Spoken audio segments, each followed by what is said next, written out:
ہم تو خود نماز کے ٹائم موبائل میں لگے ہوئے ہیں. جب باپ خود نماز پڑھے گا تب تو اپنے بچوں کو نماز کا حکم دے گا. او لوگو، میرے نبی یہ تعلیم دے رہے ہیں کہ 7 سال کا تمہارا بچہ ہو جائے تو نماز کا حکم دو، اور 10 سال کا ہو جائے اور نماز نہ پڑھے تو اس کی پٹائی کرو. وَفَرِّقُوا بَيْنَهُمْ فِي الْمَضَاجِعِ. اور اگلا حکم سنو، اللہ کے نبی فرماتے ہیں جب بچے 10 سال کے ہو جائیں تو ان کے بستر الگ کر دو. بھائی اس میں کیا تعلیم ہے، اس میں کیا حکمت ہے؟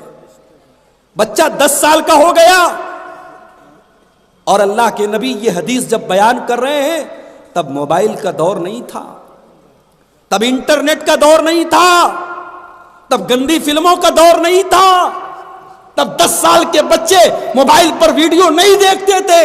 نبی نے اس دور میں کہا 10 سال کے بچے ہو جائیں تو ایک چادر میں نہ سوئیں، ایک بستر پہ نہ سوئیں، بستر الگ کر دو. کیا تعلیم ہے میرے نبی کی، کتنی پوتر تعلیم ہے، کتنی پاک تعلیم ہے کہ 10 سال کے بچے ہو گئے ہیں ان کے بستر الگ کر دو تاکہ کسی قسم کے گندے کام کا خیال بھی ان کے دل اور دماغ میں نہ آئے. آج سماج میں یہ بھی ہو رہا ہے. وہ کام جسے حضرت لوط علیہ السلام کی قوم نے کیا تھا اور جس کام کی وجہ سے اللہ کا سب سے بھیانک عذاب آیا تھا، ایسا عذاب دنیا میں کسی قوم کے اوپر نہیں آیا تھا. پتھروں کی بارش ہوئی تھی، اور پتھر بھی کیسے برسے تھے؟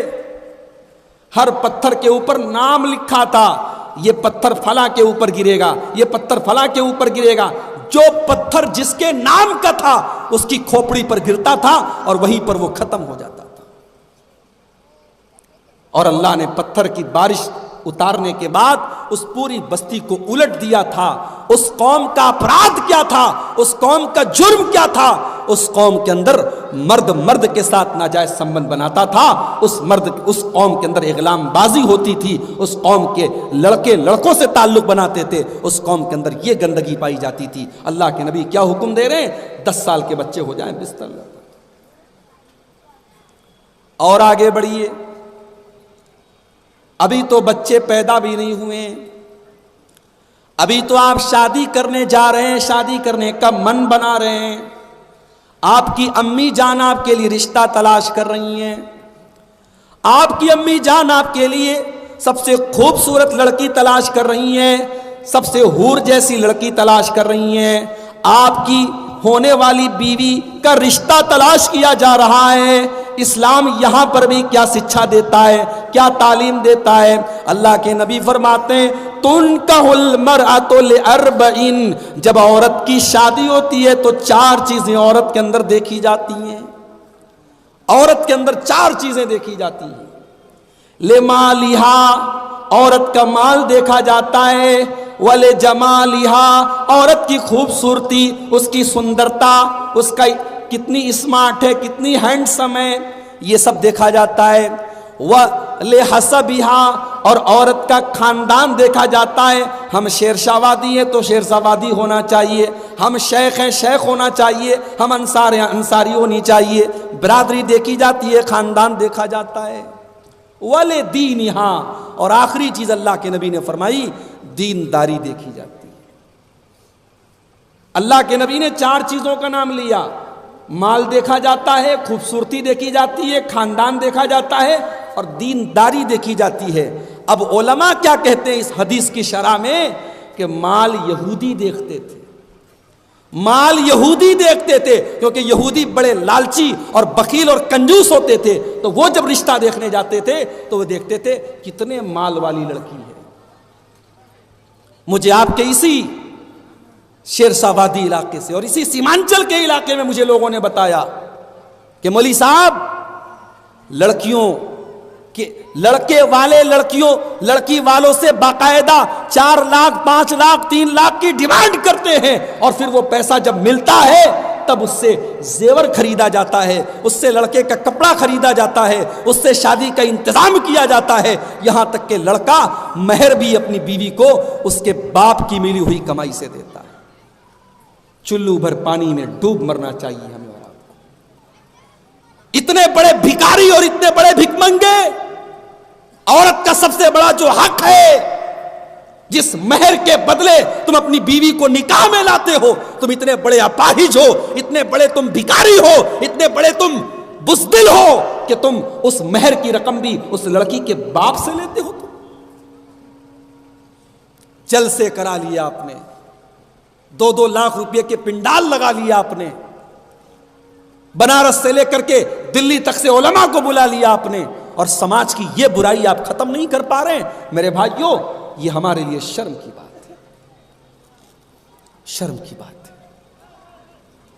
لڑکی کا باپ جو بیچارہ لڑکی کو بڑی مشکلوں سے پالتا ہے، زمانے کی گندی نظروں سے بچاتا ہے، لڑکی جیسے جیسے جوان ہوتی چلی جاتی ہے، ماں باپ کی ذمہ داری بڑھتی چلی جاتی ہے، بڑی محنت سے، بڑی قربانیوں سے باپ نے اور ماں نے اپنی بچی کو پالا ہے، اور آج جب وہ بچی جوان ہو گئی ہے، ماں باپ کو چنتا ہے، ماں باپ کو فکر ہے اس بچی کی شادی کرنے کی۔ او لوگو، تم اتنے بڑے بے غیرت ہو، اس لڑکی کے باپ سے تم سودا کر رہے ہو۔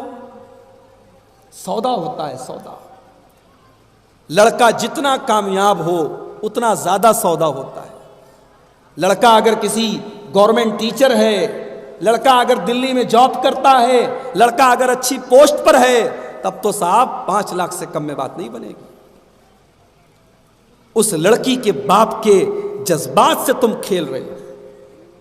یا تو وہ اگر پیسے والا ہے تو ٹھیک ہے، 4 لاکھ 5 لاکھ دے دے گا، اگر غریب ہے تو کہاں سے دے گا؟ اور نہیں دے گا تو اس کی لڑکی 25 سال کی، 30 سال کی، 35 سال کی ہو رہی ہے، باپ کے پاس جہیز کی ڈیمانڈ پورا کرنے کا انتظام نہیں ہے، تو میرے بھائیوں بتاؤ، وہ لڑکی جو 35 سال کی ہو رہی ہے، اگر اس کے قدم بھٹک گئے اور اگر وہ غلط راستے پر چلی گئی، اس کا ذمہ دار کون؟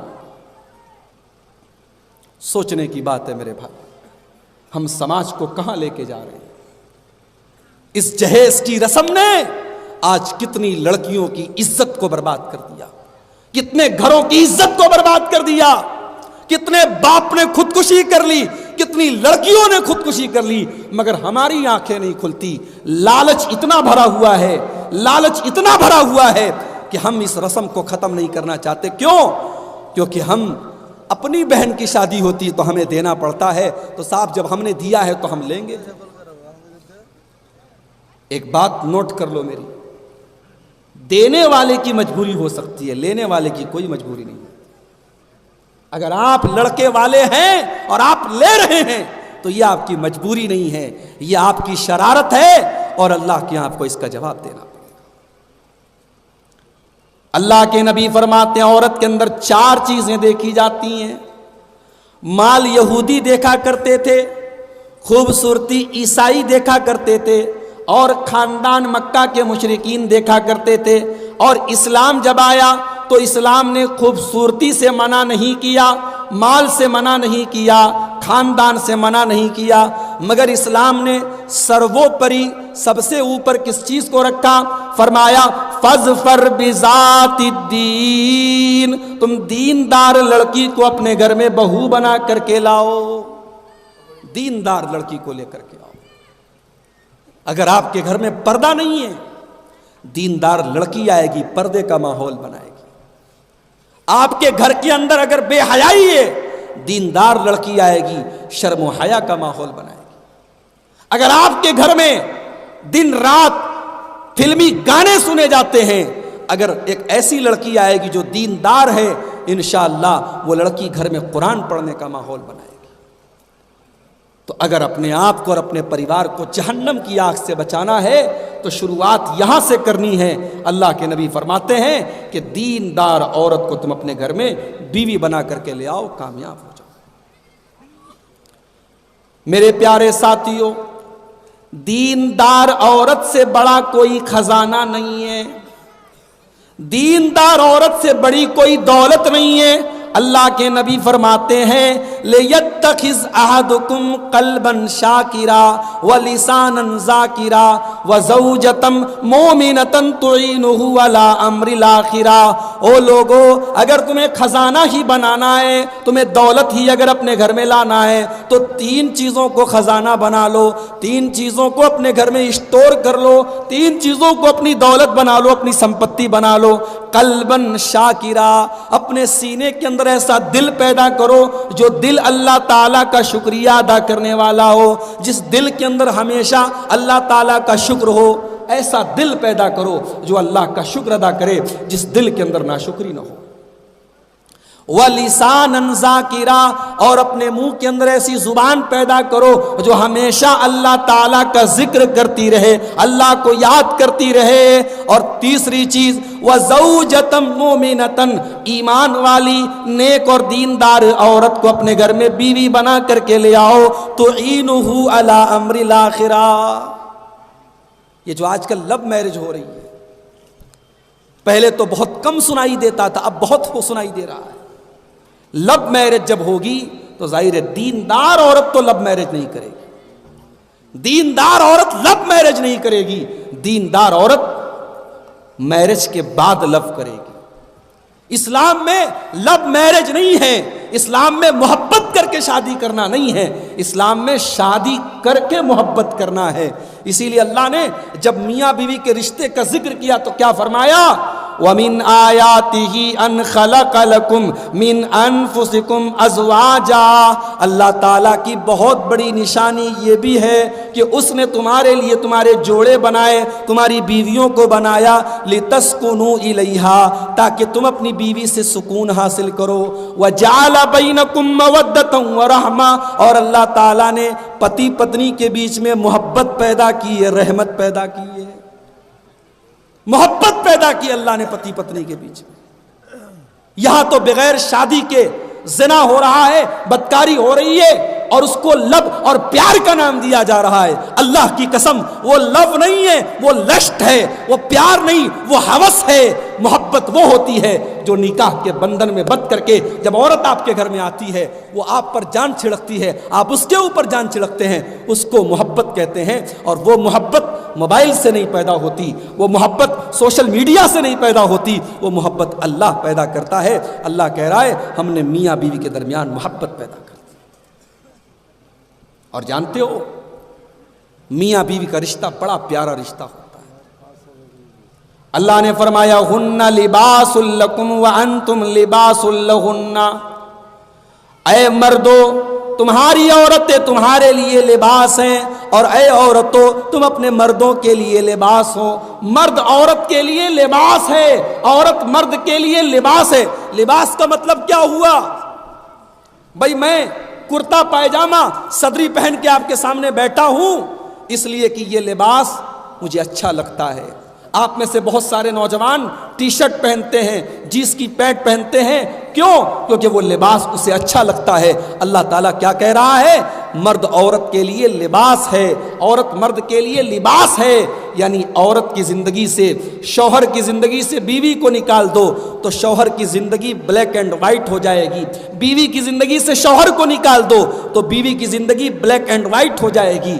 شوہر سے بیوی کی زندگی میں کلر آتا ہے اور بیوی سے شوہر کی زندگی میں کلر آتا ہے. دونوں ایک دوسرے کا لباس ہیں. اور لباس کا ایک کام اور بھی ہے میرے بھائی. گرمی کا موسم ہے, میں کاٹن کا کپڑا پہن کے آیا. سردی کا موسم ہوتا میں اونی کپڑا پہن کے آتا. موسم کے حساب سے ہم کپڑا پہنتے ہیں. ہمیں کپڑا اور لباس موسم کے اثر سے بچاتا ہے, موسم کے نقصان سے بچاتا ہے. اب قرآن کی اس آیت پر ذرا غور کرو. ہن لباس لکم وانتم لباس لہن. مردوں کے لیے عورتیں لباس ہیں اور عورتیں مردوں کے لیے لباس ہیں. یعنی زمانے کی گندی نظروں سے بیوی کو شوہر بچاتا ہے, اور شوہر جب گھر کے باہر بے حیا لڑکیوں کو دیکھتا ہے اور جب گھر میں بیوی کے پاس آتا ہے اسے سکون مل جاتا ہے, اس کے دل کی بے چینی ختم ہو جاتی ہے. شوہر بیوی کو بچاتا ہے, بیوی شوہر کو بچاتی ہے. تو شادی کی بنیاد جہیز پر مت کرو میرے بھائی, شادی کی بنیاد دینداری پر کرو, اور شادی صحیح ٹائم پر کرو. لڑکا 20 سال کا ہو گیا, لڑکی 18 سال کی ہو گئی, شادی کر دو. ہمارے یہاں یہ ہوتا ہے پہلے نوکری مل جائے. کتنے لڑکے 30 سال کے ہو گئے، نوکری نہیں مل رہی ہے، تو کیا شادی نہیں کرو گے؟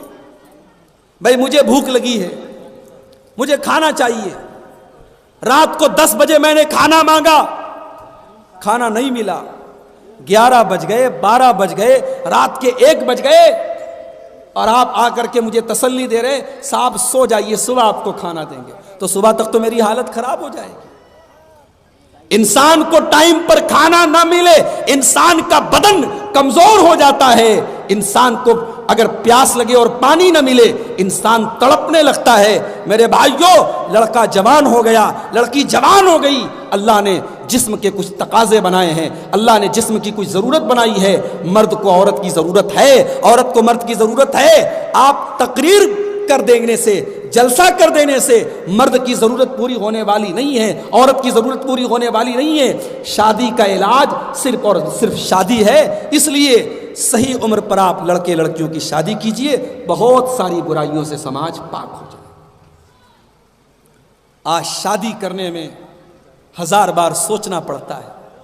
ہم نے شادی کو اتنا مہنگا بنا دیا، اتنا مشکل بنا دیا کہ شادی کرنے کے پہلے لڑکا اور لڑکی کے ماں باپ کو سوچنا پڑتا ہے، اور زنا کرنا اتنا آسان بن چکا ہے کہ چند روپیوں میں آج بند کمروں میں زنا ہو جاتا ہے۔ میرے پیارے ساتھیوں، ہمیں نکاح کو آسان بنانا ہوگا، اور اسی لیے اللہ کے نبی فرماتے ہیں اذا خطب الیکم ممن ترضون دینہ وخلقہ فزوجوہ، جب تمہارے لڑکا یا لڑکی کے لیے دیندار رشتہ مل جائے، اچھا رشتہ مل جائے تو جلدی سے تم شادی کر دو۔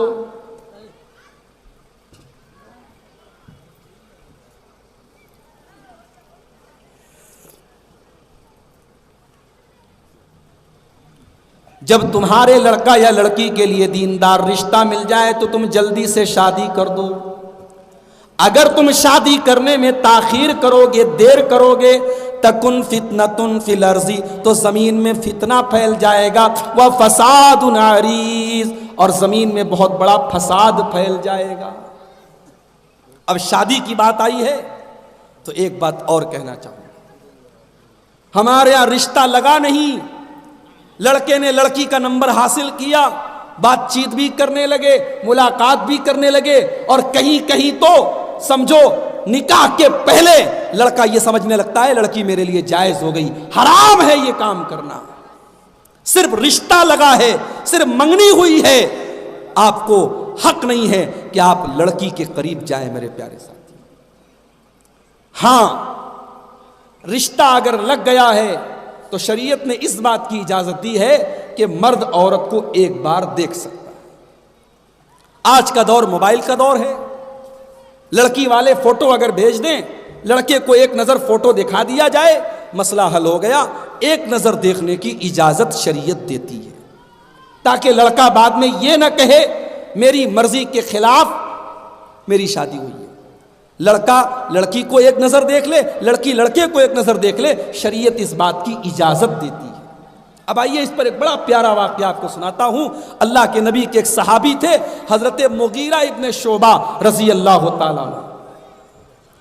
حضرت مغیرہ ایک انصاری لڑکی کو نکاح کا پیغام بھیجتے ہیں، اللہ کے نبی کو پتہ چلتا ہے، ابن ماجہ کی صحیح روایت ہے، اللہ کے نبی حضرت مغیرہ سے کہتے ہیں اے مغیرہ انظرت الیہا، کیا تم نے اپنی ہونے والی بیوی کو دیکھا ہے؟ کہا نہیں ہے اللہ کے نبی، دیکھا تو نہیں ہے، دیکھا نہیں ہے۔ آپ نے کہا فانظر الیہا، جاؤ ایک بار اپنی ہونے والی بیوی کو تم دیکھو، فإنہ اجدر ان یودم بینکما، اس لیے کہ جب تم ایک بار لڑکی کو دیکھ لو گے تو آگے رشتے میں محبت بنی رہے گی، محبت باقی رہے گی، رشتہ اچھا چلے گا۔ ایک بار تم لڑکی کو جا کر کے دیکھو۔ اب بہت غور سے سنیے گا، بہت بڑی اور بڑی اہم بات آپ کو بتانے جا رہا ہوں۔ شیرشاہ وادی قوم کے بیچ میں بیٹھا ہوں، بڑی پوائنٹ کی بات آپ کو بتانے جا رہا ہوں۔ ہمارے اس علاقے میں، سیمانچل کے اس علاقے میں ہمیں ایک چیز بہت کھلتی ہے میرے بھائیوں، اور بہت تکلیف بھی ہوتی ہے ہمیں اس بات پر کہ ہمارے یہاں پردہ تو ہے، میں یہ تو نہیں کہتا پردہ نہیں ہے، لیکن پردہ جتنا ہونا چاہیے اتنا پردہ نہیں ہے۔ مسلمان گھر کی لڑکی کالج جا رہی ہے، گلے پر گریبان پر اس نے ایک دوپٹہ ڈالا ہے، جوان لڑکی ہے اور کالج جا رہی ہے اور کسی کو کوئی فرق نہیں پڑتا. لوگ کہتے ہیں ہمارے یہاں چلتا ہے، کوئی مسئلہ نہیں. وہاں کرناٹک میں ہماری بہنیں مکمل پردے میں اور مکمل نقاب میں کالج جاتی تھیں، اور آج جب ہائی کورٹ کا فیصلہ آ گیا کتنی ہماری بہنوں نے اپنے پورے کیریئر کو داؤ پہ لگا دیا. وہ بیچاری ایگزام میں گئی اور ایگزام میں جب وہ ایگزامینیشن ہال میں جب جانے لگی اور وہاں پر کالج کی طرف سے جب منع کر دیا گیا کہ آپ کو اپنا برقع اتارنا پڑے گا، آپ کو اپنا حجاب اتارنا پڑے گا، ان بہنوں نے ہماری، اللہ ان کی مدد کرے، اللہ ان کی مدد کرے. میرے بھائیوں، اپنی پوری زندگی کو داؤ پر لگا دیا. انہوں نے کہا نہیں، ہم حجاب تو نہیں اتاریں گے، ہم نقاب تو نہیں اتاریں گے. ٹھیک ہے، تم ہمیں ایگزام نہیں دینے دیتے، ہم ایگزام نہیں دیں گے. ہم ایگزام کو قربان کرتے ہیں، ہم ڈگری کو قربان کرتے ہیں، ہم پڑھائی کو قربان کرتے ہیں، مگر ہم حجاب کو قربان نہیں کرتے. ایک طرف ہماری وہ بہنیں اور ایک طرف ہمارا ماحول ایسا ہے. جوان لڑکیاں ہیں، گھر کے اندر کیسے رہتی ہیں میں نہیں جانتا. میں تو جلسے کے موقع پر آپ کے بیچ میں آتا ہوں، میں دیکھتا ہوں عورتوں کے پنڈال سے لڑکیاں نکل رہی ہیں، جوان لڑکیاں ہیں اور بے پردہ نکل رہی ہیں، اپنی ماں کے ساتھ بے پردہ جا رہی ہیں. اور حیرت تو تب ہوتی ہے جب 60 سال کی اور 70 سال کی بوڑھی عورت، وہ تو چادر میں اور نقاب میں اور حجاب میں ہے، اور 20 سال کی جو جوان لڑکی ہے جس کو زیادہ پردہ کرنا چاہیے وہ بغیر پردے کے جا رہی ہے. صحابہ کے دور کا پردہ کیسا تھا، ذرا اس واقعے سے آپ اندازہ لگائیے. حضرت مغیرہ کہتے ہیں کہ اللہ کے نبی نے مجھ کو اجازت دے دی کہ میں اس انصاری لڑکی کو ایک نظر دیکھ لوں. حضرت مغیرہ اس لڑکی کے گھر پہنچے، لڑکی کے باپ سے ملے، رشتہ طے ہو چکا ہے، حضرت مغیرہ ہونے والے داماد ہیں. حضرت مغیرہ نے کہا مجھے اللہ کے نبی نے بھیجا ہے، میں آپ کی بیٹی کو ایک بار دیکھنا چاہتا ہوں. حدیث کی الفاظ ہیں فَكَأَنَّهُمَا كَرِهَا ذَلِكَ. لڑکی کے ماں باپ کو یہ بات بہت بری لگی، حالانکہ جو دیکھنے آیا ہے وہ کوئی غیر نہیں ہے، وہ اسی لڑکی کا ہونے والا شوہر ہے اور رشتہ ڈن ہو چکا ہے، رشتہ پکا ہو چکا ہے. لیکن میرے پیارے ساتھیوں، اس دور میں اور اس ماحول میں یہ بھی بہت بڑی بات تھی کہ ابھی نکاح نہیں ہوا ہے، ابھی شادی نہیں ہوئی ہے، یہ ہمارا ہونے والا داماد ہے، ابھی داماد ہوا نہیں ہے، یہ ہماری لڑکی کو کیسے دیکھ سکتا ہے؟ غور کرو وہ سوسائٹی کیسی تھی، وہ سماج کیسا تھا، اور آج ہمارا سماج کیسا ہے کہ لڑکی کے ماں باپ کو یہ بات بری لگی کہ صاحب نہیں، ہم اجازت نہیں دے سکتے کہ ابھی نکاح ہوا نہیں، ابھی شادی ہوئی نہیں ہے اور آپ ہماری بیٹی کو دیکھنے کی بات کر رہے ہیں. حدیث کے الفاظ ہیں، لڑکی اندر پردے میں سے کہتی ہے کہ اگر یہ اللہ کے رسول کا حکم ہے، میری مائیں بہنیں غور سے سنیں، لڑکی اندر پردے سے کہتی ہے اگر یہ اللہ کے رسول کا حکم ہے تو پھر مجھے کوئی اعتراض نہیں ہے، تم مجھے ایک نظر دیکھو، میں پرمیشن دیتی ہوں. میرے ماں باپ تیار نہیں ہیں، لیکن چونکہ اللہ کے رسول کا حکم ہے میں پرمیشن دیتی ہوں، تم مجھے ایک نظر دیکھ لو. لیکن ہاں، اگر یہ اللہ کے رسول کا حکم نہیں ہے اور تم جھوٹ بول رہے ہو اور صرف تم مجھے دیکھنے کے لیے آئے ہو تو اقسم باللہ علیک، میں اللہ کا واسطہ دیتی ہوں کہ تم ایسا کام مت کرو. حضرت مغیرہ کہتے ہیں میں نے کہا کہ نہیں، میں اپنی طرف سے نہیں آیا ہوں، مجھے اللہ کے رسول نے بھیجا ہے. اس کے بعد میں نے لڑکی کو دیکھا، رشتہ پسند آیا اور ہماری شادی ہو گئی اور ہم بہت محبت سے رہنے لگے. تو شادی کے پہلے لڑکا اور لڑکی ایک دوسرے کو دیکھ سکتے ہیں، اور جو مہر کی رقم ہے وہ لڑکے کی کمائی سے ہونی چاہیے. یہ بھیک منگا پن ختم کرو کہ جہیز کی ڈیمانڈ کرتے ہو اور پھر اسی رقم سے آپ مہر تک کو آپ ادا کرتے ہیں. یہ طریقہ بالکل غلط ہے. آپ اپنے کٹیہار کے بڑے بڑے علماء سے پوچھ لیں، یہ طریقہ بالکل غلط ہے. اسلام میں اس کی گنجائش نہیں ہے کہ آپ لڑکی کے باپ سے رقم لے کر کے اس سے آپ مہر ادا کریں.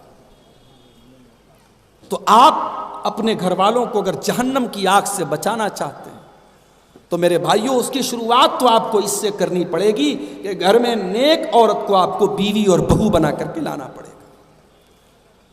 جب نیک عورت آپ کے گھر میں آئے گی، رمضان کا مہینہ ہوگا، آپ عشاء کی نماز پڑھ کے گھر چلے آئیں گے تو بیوی آپ کو ڈانٹے گی آپ نے تراویح کیوں نہیں پڑھی۔ آپ گھر میں بیٹھ کر کے موبائل میں لگے رہیں گے، بیوی آپ کو ڈانٹے گی اور بولے گی آپ قرآن کیوں نہیں پڑھ رہے ہیں۔ نماز کے ٹائم آپ گھر میں بیٹھے ہوں گے، آپ کی بیوی آپ کو نماز کی یاد دلائے گی۔ ایک نیک عورت کی نشانی یہ ہوتی ہے، اسی لیے اللہ کے نبی فرماتے ہیں رحم اللہ رجلا قام من اللیل، اللہ تعالی رحمت نازل کرتا ہے اس شوہر کے اوپر جو رات میں اٹھ کر کے تہجد پڑھتا ہے۔ اس آدمی کے اوپر، اس مرد کے اوپر اللہ تعالی رحمت نازل کرتا ہے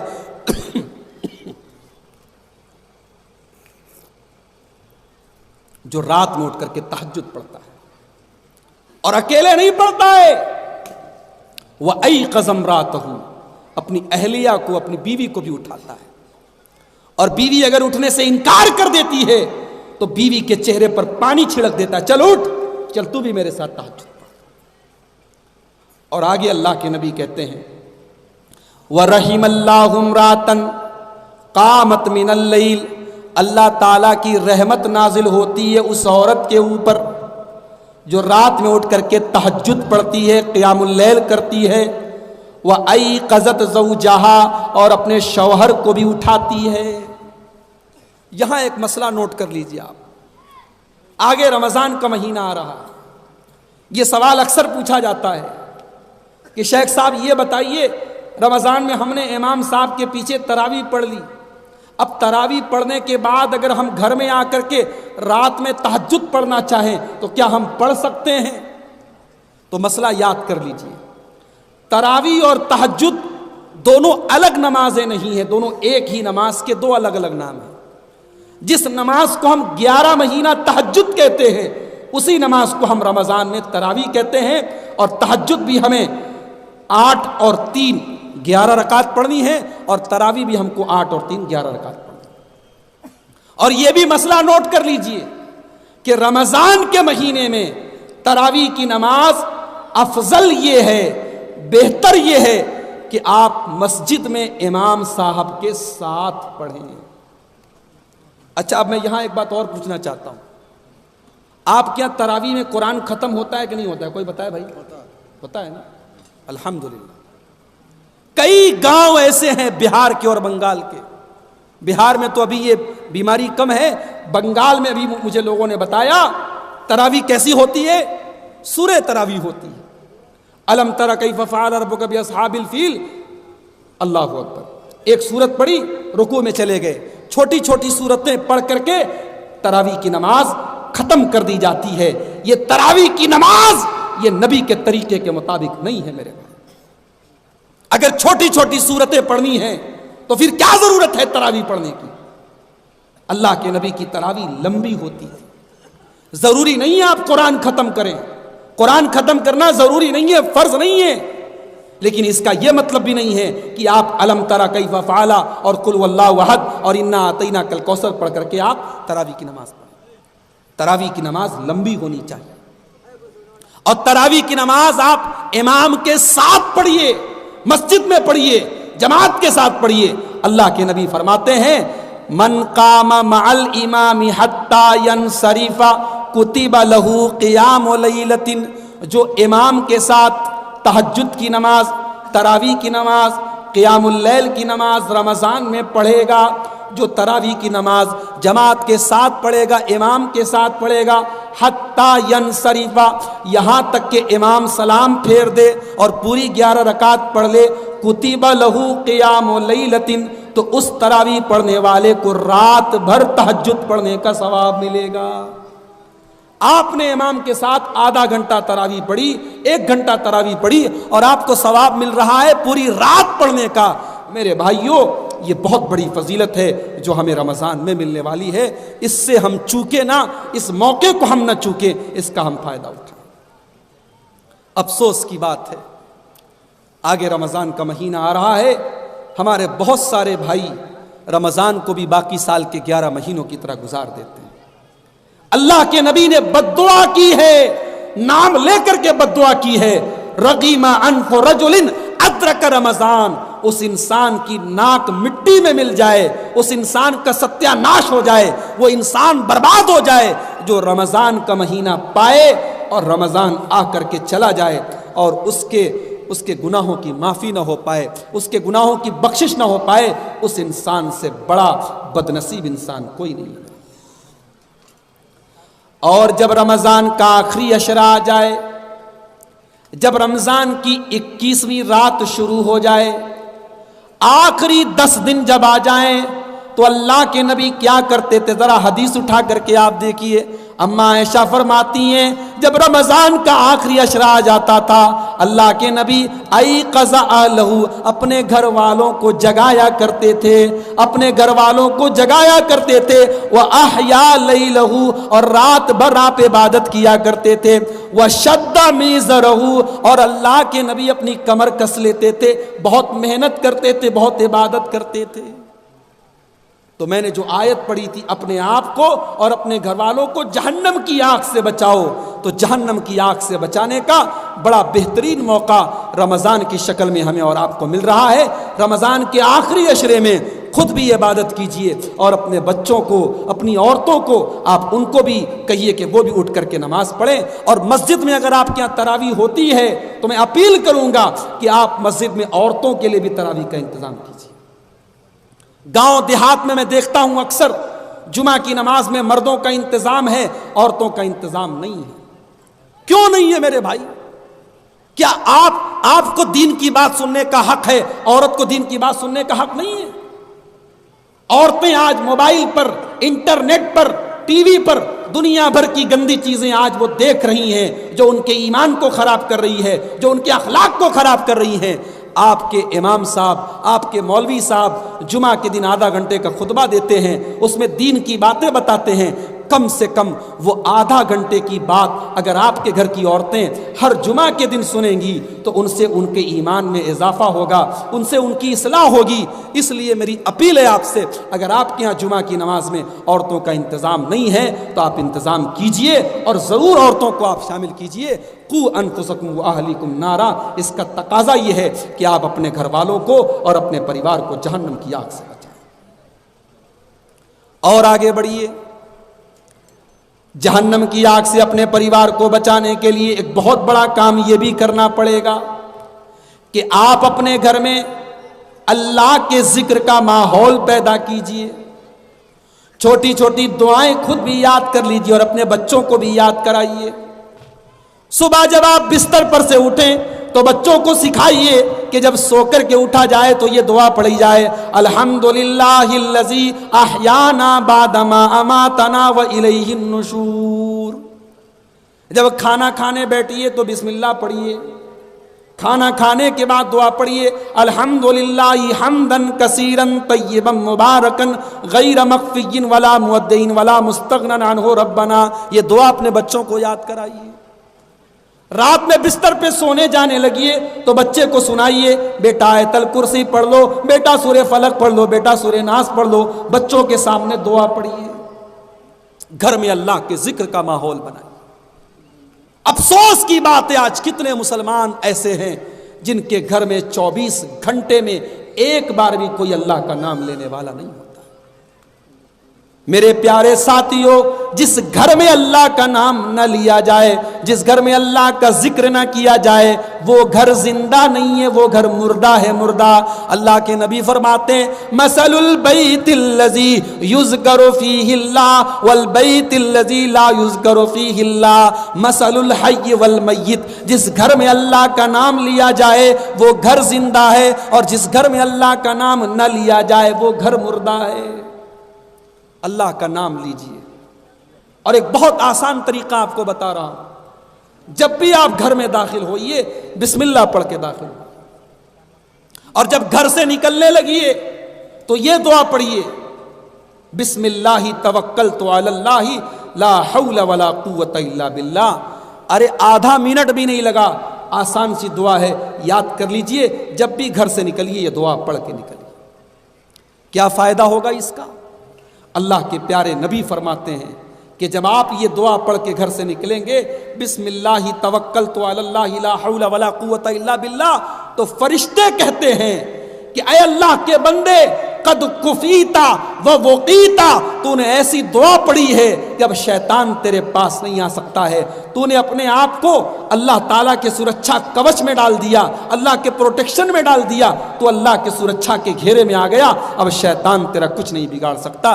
یہ چھوٹی سی دعا ہے، اسے یاد کر لیجئے اور گھر سے جب آپ نکلیے تو اس کو پڑھیے، اور جب گھر میں جائیے تو بسم اللہ پڑھ کے جائیے، اور جب رات ہو جائے تو جتنے برتن وغیرہ، پانی کے جتنے برتن ہیں، ان کو بسم اللہ پڑھ کے ان کا منہ بند کر دیجئے، گھر کا دروازہ بسم اللہ پڑھ کر کے بند کر دیجئے، گھر کے چراغ کی بتی یا لائٹ آف کریے، بسم اللہ پڑھ کے آف کیجئے۔ اللہ کے نبی کہتے ہیں جس چیز پر اللہ کا نام لے کر کے اس کو بند کر دیا جائے، شیطان اس کو کھول نہیں سکتا ہے۔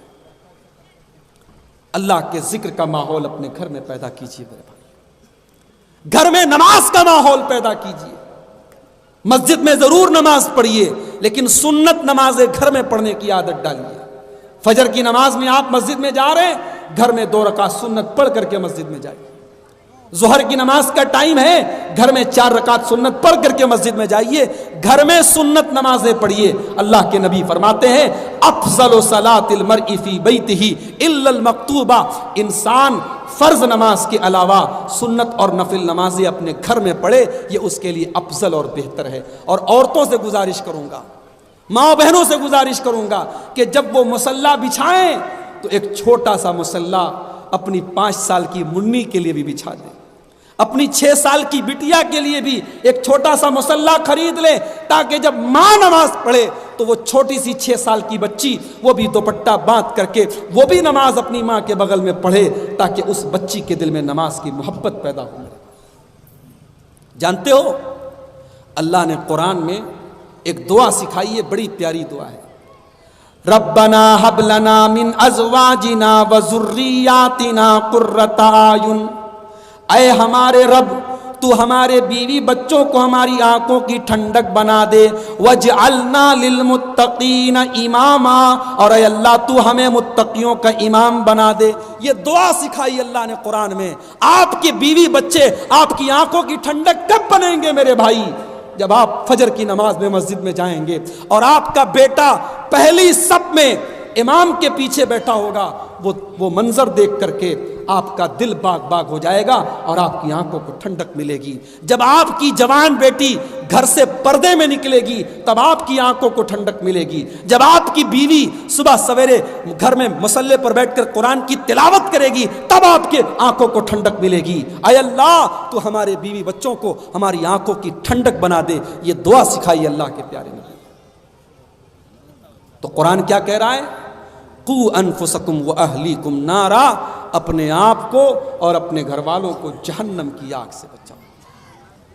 اگر اپنے گھر والوں کو جہنم کی آگ سے بچانا چاہتے ہو، اگر آپ کے گھر کی لڑکیاں جوان ہو گئی ہیں، انہیں شرم و حیا کی تعلیم دو، انہیں پردہ کی تعلیم دو، انہیں قرآن کی یہ آیت پڑھ کر کے سناؤ، وَلَا تَبَرَّجْنَا تَبَرُّجَ الْجَاهِلِيَّةِ الْأُولَىٰ، اے مسلمان عورتوں جب تم گھر سے نکلا کرو تو بناؤ سنگھار کر کے، میک اپ کر کے، سج دھج کر کے نہ نکلا کرو۔ گھر کے باہر جب تم نکلو تو سج سنور کر کے، میک اپ کر کے اور بناؤ سنگھار کر کے نہ نکلا کرو۔ اور آگے کیا کہا؟ وَأَقِمْنَا الصَّلَاةَ، اور اے عورتوں تم نماز قائم کیا کرو، وَآتِينَا الزَّكَاةَ، اور زکوٰۃ بھی تم ادا کیا کرو۔ آج ہماری بہت ساری عورتیں ہیں، ان کے پاس 7.5 تولہ سونا ہے، ان کے پاس 52.5 تولہ چاندی ہے، مگر اس کی زکوٰۃ وہ نہیں نکالتی ہیں کیونکہ ان کو مسئلہ پتہ ہی نہیں ہے۔ یاد رکھو میری ماں بہنوں، اگر آپ کے پاس 7.5 تولہ یعنی 85 گرام یا اس سے زیادہ سونا ہے، چاہے وہ آپ کے زیور کی شکل میں ہو، چاہے وہ سونے کے سکے کی شکل میں ہو، چاہے وہ سونے کے بسکٹ کی شکل میں ہو، اگر آپ کے پاس 85 گرام یا اس سے زیادہ سونا ہے تو اس کی زکوٰۃ آپ کو دینا پڑے گا۔ اور اگر آپ نے اس کی زکوٰۃ نہیں دی، اللہ کے نبی فرماتے ہیں کنگن کی زکات آپ نے نہیں دی تو جہنم کی آگ کا کنگن پہنایا جائے گا. اگر آپ نے اپنے گلے کے ہار کی زکات نہیں دی تو سونے کی جگہ جہنم کی آگ کا ہار آپ کے گلے میں ڈالا جائے گا. زکات میری پیاری ماں بہنوں آپ کو بھی اپنے مال کی نکالنا ہے.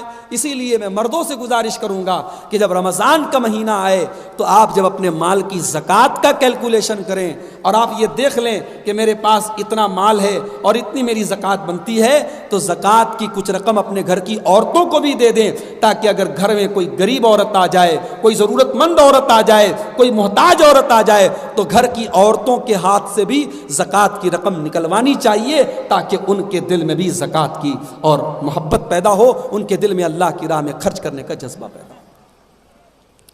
عیدین کا موقع ہے, عید الاضحیٰ کا موقع ہے, عید الفطر کا موقع ہے. اللہ کے پیارے نبی عورتوں کے درمیان تقریر کر رہے ہیں, خطبہ دے رہے ہیں, اور خطبے میں اللہ کے نبی کہتے ہیں تصدقنا, اے عورتوں تم صدقہ کرو, تم دان کرو, تم خیرات کرو. فإنی رأیتکن اکثر اہل النار, میں نے تم کو جہنم کی اندر تم کو زیادہ دیکھا ہے. جب نبی نے یہ حدیث پڑھ کے سنائی, حدیث کے الفاظ ہیں, عورتوں نے اپنے کانوں کی بالیاں اتار کر کے اللہ کی راہ میں دے دی, اپنے سونے کے زیورات اور اپنے گلے کے ہار انہوں نے اتار کر کے اللہ کی راہ میں دے دیے. عورتوں کے اندر اگر جذبہ پیدا ہو جائے, مردوں کو بھی وہ پیچھے چھوڑ دیتی ہے. میرے بھائیوں, اگر عورت کے اندر دین پر چلنے کا جذبہ پیدا ہو جائے.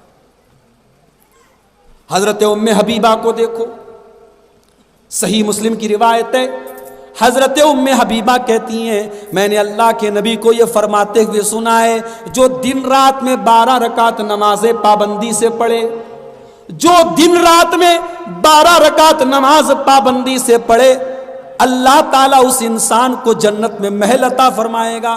یہ کون سی 12 رکعت نماز ہے؟ یہ فجر کے پہلے 2 رکعت جو سنت پڑھی جاتی ہے وہ ہے, اور ظہر کے فرض کے پہلے 2 رکعت کر کے 4 رکعت, اور ظہر کے بعد 2 رکعت وہ پڑھی جاتی ہے, اور مغرب کی فرض کے بعد 2 رکعت, اور عشاء کی فرض کے بعد 2 رکعت پڑھی جاتی. یہ ٹوٹل 12 رکعت ہے. اگر یہ 12 رکعت کوئی پابندی سے پڑھے, اللہ کے نبی سے حضرت ام حبیبہ کہتی ہے میں نے سنا کہ اللہ کے نبی کہتے ہیں اس کو جنت میں محل ملے گا. اب میری ماں بہنوں ذرا غور کرنا, ام حبیبہ یہ جب حدیث بیان کرتی ہے تو کیا کہتی ہیں؟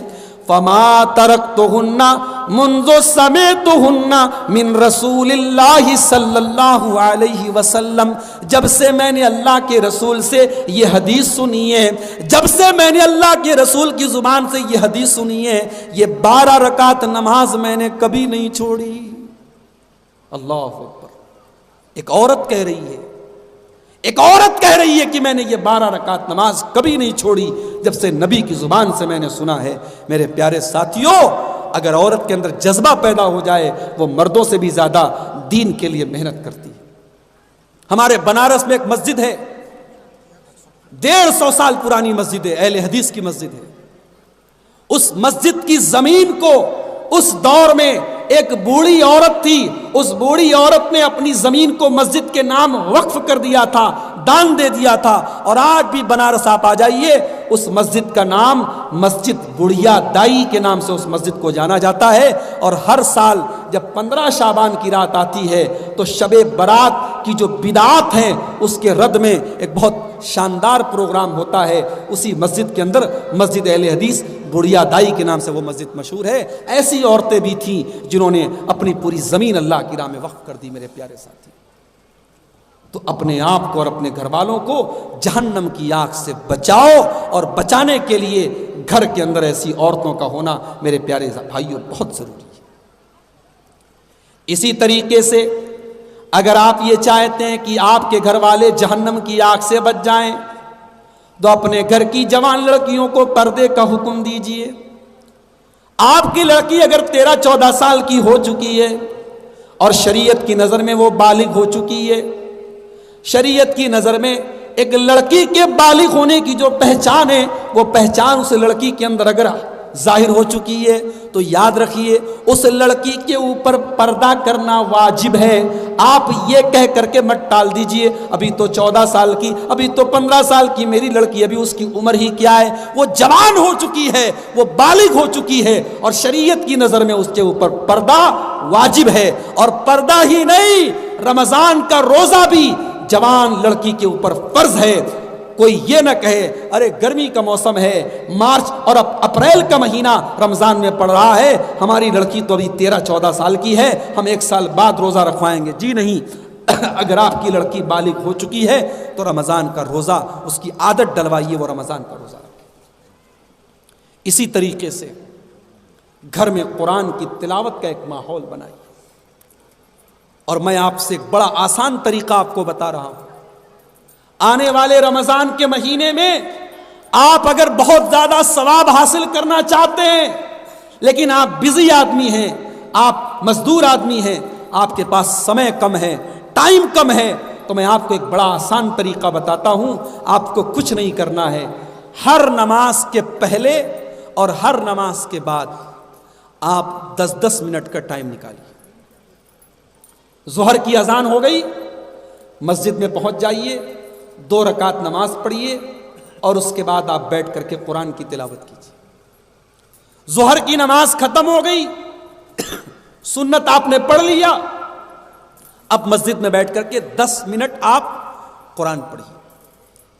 اگر آپ 10 منٹ نماز کے پہلے اور نماز کے بعد قرآن پڑھیں گے، انشاءاللہ ایک نماز کے ٹائم آپ 1 پارہ پڑھ لیں گے اور 5 نماز کے ٹائم آپ 5 پارہ پڑھ لیں گے، اور اس طریقے سے 6 دن میں آپ 1 قرآن ختم کر لیں گے. اور پورے رمضان میں انشاءاللہ آپ 5 قرآن ختم کر سکتے ہیں. آپ کو الگ سے کوئی ٹائم نہیں نکالنا ہے، آپ کو صرف نماز کے پہلے اور نماز کے بعد 10-10 منٹ کا ٹائم نکال لینا ہے. اور یہاں ایک مسئلے کی بات بتا رہا ہوں، نوٹ کر لیجیے. اللہ کے رسول کی حدیث ہے کہ قرآن کو 3 دن سے کم میں ختم نہ کیا جائے. اللہ کے رسول کی حدیث ہے کہ قرآن کو 3 دن سے کم میں ختم نہ کیا جائے.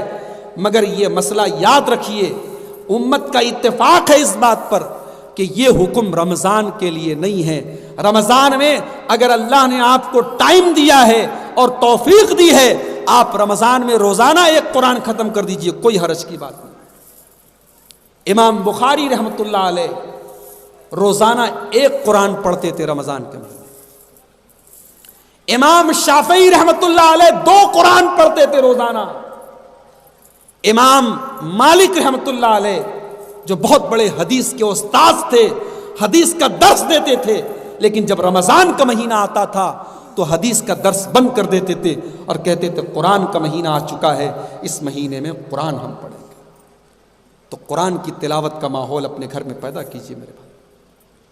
اور میری آپ سے ایک اور گزارش ہے، ہو سکے اگر آپ کو اردو آتی ہے تو اچھی بات ہے، اردو نہیں آتی ہے، بنگلہ آتی ہے، تو بنگلہ میں احسن البیان جو ہماری اہل حدیث جماعت کے بہت معتبر عالم ہیں، علامہ محمد جونا گڑھی کا ترجمہ ہے، ان کا انواد ہے، اور علامہ صلاح الدین یوسف رحمۃ اللہ علیہ کی تفسیر ہے.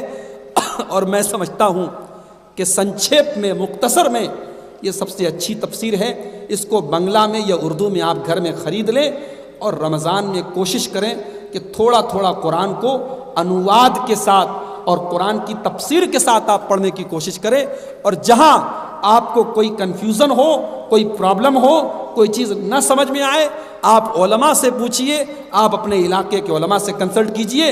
اس طریقے سے آپ قرآن کا حق ادا کیجئے میرے پیارے بھائیو. رمضان کے مہینے میں، آنے والے مہینے میں یہ کام بھی ہم کو کرنا ہے، اپنے آپ کو اور اپنے گھر والوں کو جہنم کی آگ سے بچانا. اسی طریقے سے اللہ کے نبی فرماتے ہیں اتقوا النار ولو بشق تمرہ، جہنم کی آگ سے بچو اگر اللہ کی راہ میں کھجور کا ٹکڑا ہی دے کر کے بچنا پڑ جائے. آج ہمارے دل بہت چھوٹے ہو گئے، آج ہمارے دل بہت چھوٹے ہو گئے. مارکیٹ میں اور بازار میں جب ہم جاتے ہیں تو ہماری پرس میں سے 500 کا نوٹ نکلتا ہے، ہماری پرس میں سے 2000 کا نوٹ نکلتا ہے، لیکن جب اللہ کی راہ میں صدقہ اور دان کرنے کی بات آتی ہے تو ہم 10 کی اور 20 کی نوٹ نکالتے ہیں. بیچارہ 10 کا نوٹ بھی پریشان ہے. وہ کہتا ہے کہ میری شکل تو بس مسجد میں نظر آتی ہے. میرے بھائیوں، اللہ نے اگر آپ کو نوازا ہے تو اپنا دل کھول کر کے اللہ کی راہ میں خرچ کیجئے. اور خاص طور سے رمضان کے مہینے میں اللہ کے پیارے نبی کے بارے میں حضرت عبداللہ بن عباس کہتے ہیں کہ جب رمضان کا مہینہ آتا تھا اور اللہ کے نبی حضرت جبریل سے قرآن کا دور کرتے تھے اور قرآن سنا کرتے تھے تو رمضان کے مہینے میں اللہ کے نبی اتنا زیادہ دان کرتے تھے، اتنا زیادہ اللہ کی راہ میں پیسہ خرچ کرتے تھے کہ تیز چلنے والی آندھی اور ہواؤں سے بھی زیادہ اللہ کے پیارے نبی رمضان کے مہینے میں خرچ کرتے تھے. تو صدقہ اور خیرات بھی رمضان کے مہینے میں خوب کیجئے. اور ایک بڑا آسان طریقہ آپ کو بتا رہا ہوں. رمضان میں جب آپ افطار کرنے بیٹھیے، افطار کرنے جب آپ بیٹھیے تو افطار سے 15-20 منٹ پہلے آپ دسترخوان پر آ جائیے. اور میں اپنے بھائیوں سے یہ بھی کہوں گا کہ یہ جو رمضان میں آپ نے طریقہ نکالا ہے، عورتوں کو آپ کچن میں جھونک دیتے ہو، وہ بیچاری نہ قاعدے سے نماز پڑھ سکتی ہیں نہ قرآن پڑھ سکتی ہیں. رمضان کھانے پینے کا مہینہ نہیں ہے میرے بھائی، رمضان عبادت کا مہینہ ہے.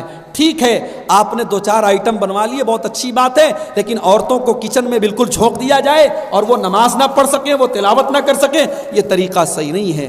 آپ افطار کے 20 منٹ پہلے 25 منٹ پہلے دسترخوان پر بیٹھ جائیے اور اللہ سے دعا کیجیے.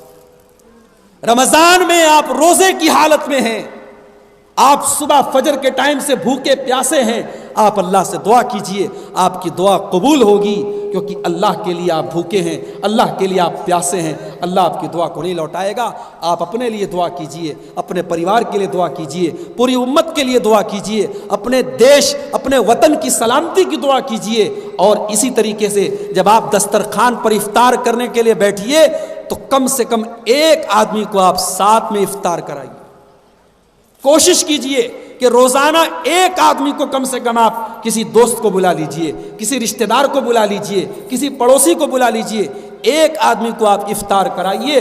اللہ کے پیارے نبی کہتے ہیں من فطر صائما، جو کسی روزے دار کو افطار کرائے گا، کان لہو مثل اجر الصائم، تو جتنا ثواب روزہ رکھنے والے کو ملے گا اتنا افطار کرانے والے کو بھی ملے گا. روزہ رکھنے والے کے ثواب میں کوئی کمی نہیں ہوگی، اس کو پورا ثواب ملے گا اور اتنا ہی ثواب آپ کو ملے گا. اگر آپ روزانہ ایک آدمی کو افطار کرائیں گے تو انشاءاللہ آپ 30 روزہ رکھیں گے لیکن آپ کو ثواب ملے گا 60 روزے کا. آپ 29 روزہ رکھیں گے لیکن آپ کو ثواب ملے گا 58 روزے کا. آپ کو جسٹ ڈبل ثواب ملے گا. اتنا بڑا یہ موقع نیکی کو کمانے کا ہمیں مل رہا ہے. اس سے ہم اور آپ میرے بھائیوں پیچھے نہ رہیں. اور ایک آخری چیز بیان کر کے بات ختم کرنے جا رہا ہوں. قرآن کی وہ آیت پھر سے آپ کو یاد دلا رہا ہوں. اپنے آپ کو اور اپنے گھر والوں کو جہنم کی آگ سے بچاؤ. کیسے بچائیں گے بھائی ہم؟ اپنے گھر والوں کو، اپنے بیوی بچوں کو یہ سبق بھی دو کہ بیٹا دیکھو، کوئی دیکھے یا نہ دیکھے اللہ دیکھ رہا ہے. دنیا میں کسی کا کیمرہ چالو ہے کہ نہیں چالو ہے؟ اللہ کا کیمرہ چالو ہے. دنیا کے کیمرے خراب ہو سکتے ہیں، بند ہو سکتے ہیں، اللہ کا کیمرہ کبھی بند نہیں ہو سکتا. اللہ کا کیمرہ کیسا ہے؟ یعلم خائنۃ الاعین وما تخفی الصدور. وہ اللہ تعالی تمہاری آنکھوں کی چوری کو بھی جانتا ہے. جب تم راستے میں چل رہے تھے تمہاری آنکھیں کہاں کہاں دیکھ رہی تھی، تم اپنی آنکھوں سے کہاں کہاں دیکھ رہے تھے، اللہ کو سب پتا ہے. وما تخفی الصدور. اللہ کو صرف آنکھوں کا حال نہیں پتا ہے، اللہ کو دل کے اندر کا حال پتا ہے، دل کے اندر کیا چل رہا ہے. وَإِنَّ عَلَيْكُمْ لَحَافِظِينَ كِرَامًا كَاتِبِينَ يَعْلَمُونَ مَا تَفْعَلُونَ. اللہ تعالیٰ نے تمہارے عمل کو ریکارڈ کرنے کے لیے اپنے فرشتوں کو مقرر کر دیا ہے، کرامن کاتبین کو مقرر کر دیا ہے. اور کرامن کاتبین تمہارے ایک ایک عمل کو ریکارڈ کر رہے ہیں، لکھ رہے ہیں. تمہاری ایک ایک حرکت پر کرامن کاتبین کی نظر ہے. اسی لیے حضرت لقمان اپنے بچے کو جب نصیحت کرتے ہیں تو حضرت لقمان اپنے بچے سے ایک بات یہ بھی کہتے ہیں، یا بنیا انہا ان تک مسقال حبۃ من خردل، اے میرے بچے اگر رائی کے دانے کے برابر بھی کوئی چیز ہوگی، رائی سمجھتے ہیں نا، بنگلہ میں بھی رائی کو رائی ہی بولتے نا، رائی کے دانے کے برابر، بھائی رائی کا دانہ کتنا بڑا ہوتا ہے، رائی کا دانہ کتنا معمولی سا ہوتا ہے۔ حضرت لقمان اپنے بچے سے کہتے ہیں کہ اے میرے بچے اگر رائی کے دانے کے برابر کوئی چیز ہے اور وہ کسی چٹان میں چھپی ہوئی ہے، آسمان میں ہے، زمین میں ہے، یاتی بہ اللہ، تو اس رائی کے دانے کو بھی اللہ تعالیٰ سامنے لے آئے گا۔ ان اللہ لطیف خبیر، اللہ تعالیٰ باریک سے باریک چیزوں کی خبر رکھنے والا ہے۔ میرے نوجوان ساتھیوں، اپنی راتوں کو موبائل پر برباد کرنے والوں، ٹک ٹاک اور فیس بک کی ریل پر ننگی تصویروں کو دیکھنے والوں اور انسٹاگرام پر لڑکیوں سے چیٹنگ کرنے والوں، اپنی جوانی کو برباد کرنے والوں، اپنی راتوں کو برباد کرنے والوں، تم اس بات سے بے خوف مت ہو جاؤ، اللہ تعالیٰ دیکھ رہا ہے، اللہ کا کیمرہ 24 آور آن ہے، اللہ تعالیٰ خوب جانتا ہے تم کس سے باتیں کر رہے تھے، تم نے کیا کیا موبائل پر دیکھا ہے۔ اللہ کی قسم تمہارے ہاتھوں کی انگلیاں کل قیامت کے دن گواہی دیں گی کہ ان انگلیوں سے تم نے کیا کیا ٹچ کیا ہے، تمہاری آنکھیں گواہی دیں گی ان آنکھوں سے تم نے کیا کیا دیکھا ہے، تمہارے پیر گواہی دیں گے ان پیروں سے تم چل کر کے کہاں کہاں گئے۔ 2 سال گزر گئے، کورونا ختم نہیں ہوا۔ پہلے کورونا ختم ہوا تو کورونا کی چھوٹی بہن آ گئی، اس کا نام تو اومیکرون۔ اب اومیکرون کی ایک بڑی بہن چائنا میں آ چکی ہے، انڈیا میں بس آنے ہی والی، اللہ رحم کرے۔ ایک بلا ختم نہیں ہوتی، دوسری بلا چلی آتی۔ کورونا کے دور میں ہم نے دیکھا ہمارے اتر پردیش میں گنگا ندی کے باہر ہمارے غیر مسلم بھائیوں کی لاشیں تیرتی تھی، اتنی بڑی تعداد میں لوگوں کی موت ہوتی تھی کہ مردے کو جلانے کے لیے جب ہمارے غیر مسلم بھائی جاتے تھے تو لمبی لمبی لائن لگتی تھی۔ اور صرف غیر مسلموں کی بات نہیں ہے، ہم نے اپنے بنارس میں دیکھا کہ ایک ایک دن میں 15 لوگوں کے مرنے کا اعلان ہوتا تھا لاؤڈ اسپیکر میں۔ ہم نے وہ حالات بھی دیکھے ہیں میرے پیارے ساتھی۔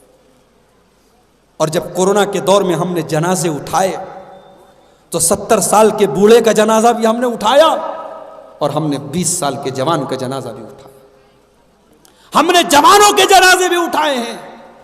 اس لیے میرے نوجوان ساتھیوں بے فکر مت ہو جانا کہ ابھی تو ہم جوان ہیں، ابھی تو ہماری عیاشی کے دن ہیں، ابھی تو موج مستی کرنے کے دن ہیں۔ لکھوا کر کے نہیں آئے ہو اللہ تعالیٰ کے یہاں سے کہ بوڑھے ہو جاؤ گے تب مرو گے۔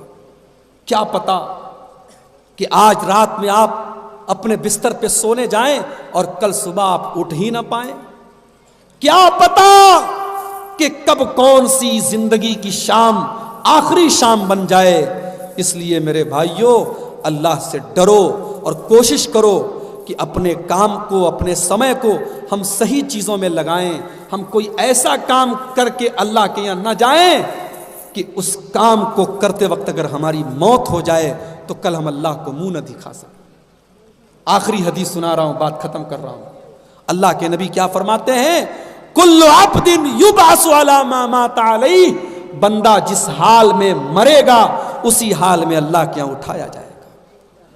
مان لو ایک لڑکا موبائل پر گندی چیز دیکھ رہا ہے، اللہ نہ کرے اسی حال میں موت آ گئی، اب کل قیامت کے دن جب وہ اٹھے گا اس کے ہاتھ میں وہی موبائل ہوگا اور وہی گندی تصویر وہ دیکھ رہا ہوگا اور اسی حال میں کل اللہ کی بارگاہ میں اٹھے گا۔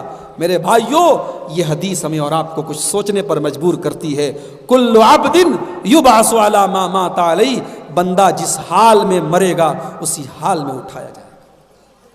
اللہ کے نبی حج کر رہے تھے، ایک صحابی احرام کی حالت میں تھے، لبیک اللہم لبیک پڑھ رہے تھے اور اپنی سواری کے اوپر سے گرے اور گرتے ہی انتقال ہو گیا۔